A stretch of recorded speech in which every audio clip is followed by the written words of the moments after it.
I want to get into the whole story. Yeah. So, the first thing you need to know is that, for reasons I cannot explain that really make no sense, I have seen 6 people die in pretty horrific ways right around me, throughout my life. And they were all strangers. Right. And so there was and I've never worked in the military. I've never worked in a hospital. I haven't been a paramedic. It's not like it was all just crazy, weird, like Final Destination type sequence, but I was in the middle of them. What? Right. Now, so you go, if that happened to you once, that would be like a defining moment in your life. Traumatic. Right. Twice you go, wow, like, that's weird. 3 times you go, okay, it's you, dude. Like, you're a magnet for this stuff. 4, 5, 6. I'm going to leave the... but you're not a stranger anymore. So you did a really smart thing by having me on your show. Okay, yeah. We're friends now. You're safe. We're You're good. Safe. Yeah, well played. Yeah. Wise. So I'm not going to get into all of them, but there's a couple I want to highlight. The first one happened to me when I was 5 years old. I was living in Berkeley at the time. This was before we moved to Walnut Creek. And there's the Berkeley Hills has this park at the top called Tilden Park. And there's a road called Marin Boulevard or Avenue or something, which kind of comes down the side of the Berkeley Hills in a road that just kind of does this. It's like a roller coaster. And I had been up there with my dad, and we were in an old VW Bug. And I used to love coming down that road because it was like steep, right? And then, so I was sitting there holding on to kind of the bar in front of the glove box, riding the car down, right? And we're kind of going down, and I noticed kind of out of the corner of my eye that there's someone's washing their car. And the water is kind of running off, and I'm thinking, oh, we're chasing the water as it's going down the hill. And I'm thinking, oh, this is so cool. And in front of us, which I'm not really paying attention to, there's a girl on a motorcycle. She's in like jean shorts and a halter top, no helmet, because this was 68. And I'm watching her, I'm watching the water, and she turns. And as she's turning, the water has just gone across the street that she's turning into. And when the back tire hits that water, her bike slides, stops, flips her. She goes flipping over and hits, they used to have metal fenders in those days, hits the metal fender, knocks her head right off. It rolls into the road, and my dad has to slam on the brakes to not hit her head. Oh, dude. So, and I'm watching all of this, right? Oh. Hanging on, and my dad turns my head and says, "Don't look," right? And he gets out of the car to go deal with this. Well, of course, my head's on a swivel. That's all I can do is look. But I'm 5 years old. So in my mind, I'm thinking, okay, well, I'm not focusing on the fact that the body is just flailing and blood everywhere and whatnot. I'm focusing on the head, thinking, oh, well, they can just put the head back on like you would like a G.I. Joe doll or something. Right? It didn't really occur to me. But that happened. Right. So that's the first death that I saw. The second death that I saw was, this is the third death. I can't talk about the second one because my mom will get upset. The third death was, I was on Telegraph Avenue. I'm 16 years old, and I've got a girlfriend, or I've got a date. I'm sorry. We're walking down. It's a Sunday, and it's like twilight. It's like just perfect because all of the day markets are gone and whatnot. So everyone's moved out, and it's just kind of like quiet Telegraph Avenue. And we are heading to one of the restaurants that we know will not card us. So we're going to go have pizza and beer. So we're walking, talking, and our hands kind of hit, and all of a sudden we're holding hands. Like, oh my goodness. That's first the moment. date. Like, this is the moment. Like, everything is perfect. A couple seconds after that, there's a weird rush of motion, and I'm like, what's going on? And the next thing I know, my arm is, yanked backwards as the girl is running the opposite direction. And I kind of let her go, and she just sprints. She's sprinting the opposite direction. I'm like, wait, what's going on? And I kind of looked down, and there had been like a weird noise that my brain couldn't quite process. And I looked down, and there's a body this far in front of us. And it's somebody who obviously has landed on their head, and their head is crushed open, and their pants are down around their ankles, and they're just flailing, and all sorts of stuff is happening. Because they've jumped. Because when I look up, 3 stories up, there's an open window with a curtain blowing, and they jumped. They missed us. They missed landing on my head and her head by this much. Oh my God. And so again, like, what are the odds that this would happen? So I don't even know how to respond. I'm just kind of numb. And I think, okay, I've got to, and no one is stopping, by the way. There's like a skateboarder that drives by and goes, oh, gnarly. Like, and it's like very surreal. And so I walk into the hotel. This turns out to be a hotel. And there's a guy on the phone, talking to somebody behind the counter. And he's like, yeah, I'm doing this stuff. And he's irritated that I'm there. He's like, yes, what? And I go, some guy's dying out on your sidewalk. Okay. I'm like, I think he jumped from your window. Well, how many stories up? I'm like, I don't know, 3 or 4. What did he look like? I go, he can't really see his face anymore. Did he have a beard? I think so. Hold on a second. Yeah, guess what? Jim jumped again. Yeah, I know. And why does this happen on my shift? I'll call the police. Thank you. What? And I'm like, so just go back out there. He's like back to his conversation. So I walk back out there. There's still no one has stopped. And the body has stopped moving. Right? Okay. I'm not going to dwell on it. The whole point is that very strange, very surreal. What are the odds? 7 of these? 6. 6 of these? That was 2. Okay. One of them had a really weird component that I want to bring up because it's important to Disclosure Day. One of them, I was at LAX, and it was early. It was between kind of like right after college, before my career really took off. I'm working as a limousine driver in Hollywood, which is a job I would recommend to no one, by the way. And I'm coming out of LAX, and I've just dropped off someone and walked them to their gate with their bags, and I'm walking over to the town car, whatever, that I've got parked in the parking lot. And LAX is like 2 big bands. Like, it's like there's the inner thing where like shuttles and whatnot come in. Then there's like the big loop that you can just drive around with cars and buses and all sorts of other stuff. And I'm walking across the inside band, and I'm looking straight across to people that are waiting over here. And there's a bus parked right at the edge of the crosswalk. So you can't see the traffic, moving back and forth. And meanwhile, as I'm walking to the crosswalk, it's red. Okay. So, everything is stopped.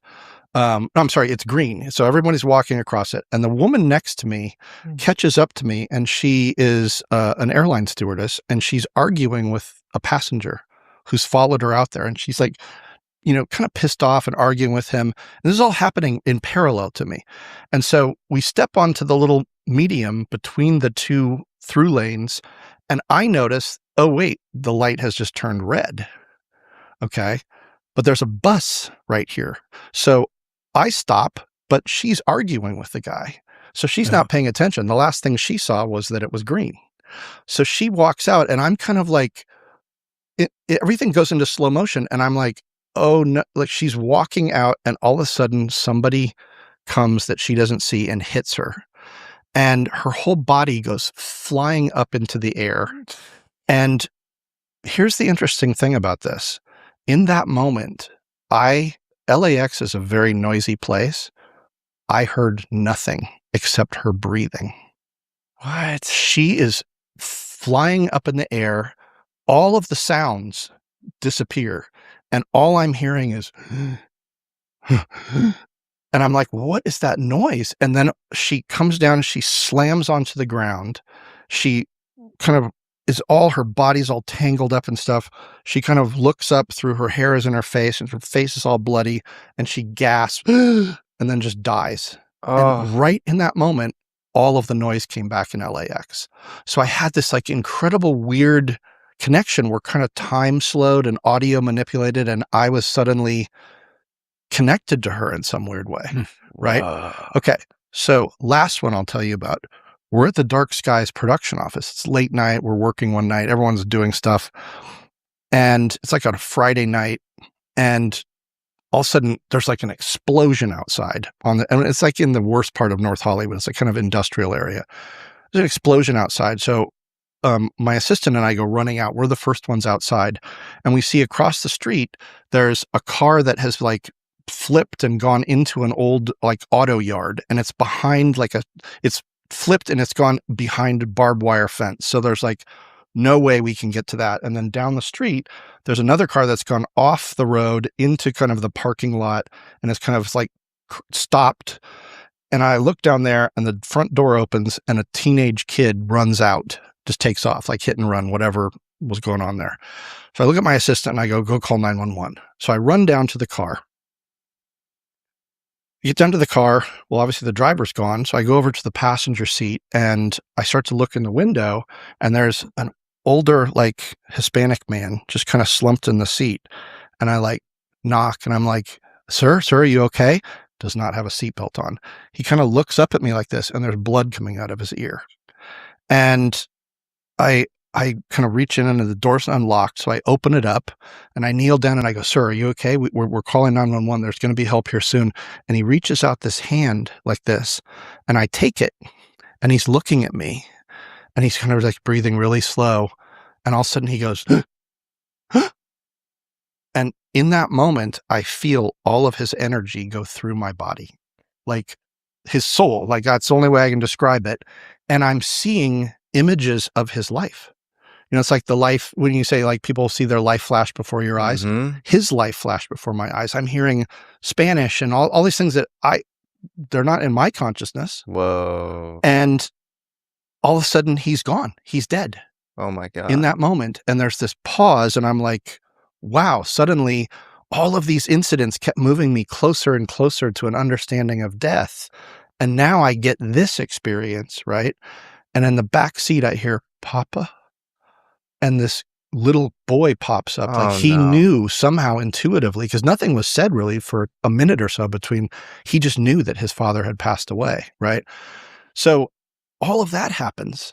And then when you say, well, why would all of that happen to me? Like we say, well, that's a curse, right? But here's the thing. About 5 years ago, I had cancer. And I'm not going to go through that whole journey, but I almost died. I was in a hospital during COVID. Wow. I had a whole reaction to something. I got sepsis from after the cancer surgery and whatnot. Oh, Jesus, man. I'm sorry. So I'm in a hospital all by myself in ICU during COVID with a temperature of 105.5. Oh my God. And for several days, I'm just battling that, right? And the nurses are like, they keep making me sign the thing because I have a purple wristband on, like, you don't want to be revived. We're just confirming because you're not going to probably make it. And at one point in one of those nights, I'm just laying there by myself, and all of a sudden light entities come to the foot of my bed. And because of everything that had happened to me in my life, I wasn't scared of death. Wow. I was there. I understood it intuitively. I just was like, oh, this is my time if I want it. And it wasn't like, oh, hey, it's Grandpa Joe, it's Dad, it's Grandma, whatever. It was just weird. It was like that. This is why I respond to Contact so well. It was like the end of Contact when Jodie Foster sees that light being kind of come closer, and then it becomes her father. This was before it becomes, it was just that light. There's these light beings. There was 3 of them, and they're just kind of there for me if I want them. And I don't speak to them. They don't speak to me, but I feel this real sense of calm. All of the body horror I was going through with a temperature of 105, I didn't feel anything. I just felt good. I felt like totally at peace. And I was like, no, I have something I still need to do. I didn't even know what it was at that time, but I just made that thought in my head, and they just receded. Wow. And you got better. And I got better, and here I am. That's amazing. And one of the things that you can call this whatever you want, rationalization or writing your own narrative. When Bryce said, we need to do this podcast and you need to tell some of your stories, I'm like, you know what? This is what I was supposed. This is why I wanted to stay alive.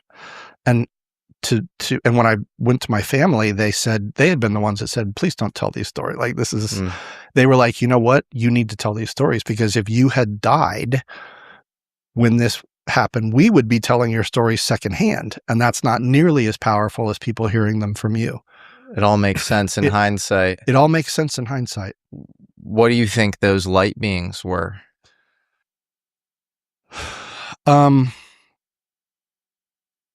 It's hard for me to articulate this because I'm not a religious person. And I will willingly admit that I resist trying to codify anything in religious terms, but I feel like in some ways these were my guardian angel type beings. I felt a total like connection with them, not in a familial way, but just in a coherence. There was like I just knew who they were and I trusted them and I felt like everything was going to be okay.